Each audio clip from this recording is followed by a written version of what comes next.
Petrol, diesel, દૂધ અને ગેસના વધતા ભાવો સહિત વધી રહેલી મોંઘવારીના વિરોધમાં આમ આદમી પાર્ટી દ્વારા કલેક્ટરને આવેદનપત્ર આપી તાત્કાલિક રાહતની માંગ કરાઈ છે।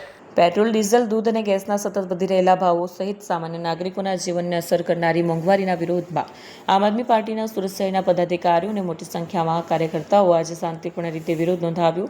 સ્થાનિક પાર્ટીના નેતૃત્વમાં કલેક્ટર કચેરી ખાતે વિરોધ નોંધાવ્યો અને મોંઘવારીના મુદ્દે સંબંધિત અધિકારીઓને આવેદનપત્ર સોંપાયું। મોંઘવારીથી પરેશાન નાગરિકોના હિતમાં કેન્દ્ર અને રાજ્ય સરકારે તાત્કાલિક રાહતના પગલાં લેવા પણ આમ આદમી પાર્ટીએ માંગ કરી।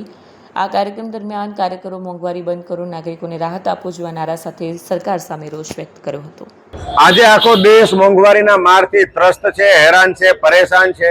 ખેડૂતોને ડીઝલ નથી મળી રહ્યું, વેપારીઓના ધંધા ભાંગી ગયા છે, ટ્રાન્સપોર્ટરો પોતાના વાહનો સાઈડમાં મૂકીને બેસી ગયા છે અને લોકો મોંઘવારીના મારથી પીડાઈ રહ્યા છે।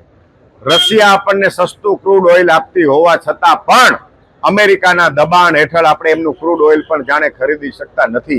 એક એક વાત, એક એક નિર્ણય ભાજપ સરકાર, મોદી સરકાર, ટ્રમ્પ સરકારને પૂછીને પછી નિર્ણય લે છે।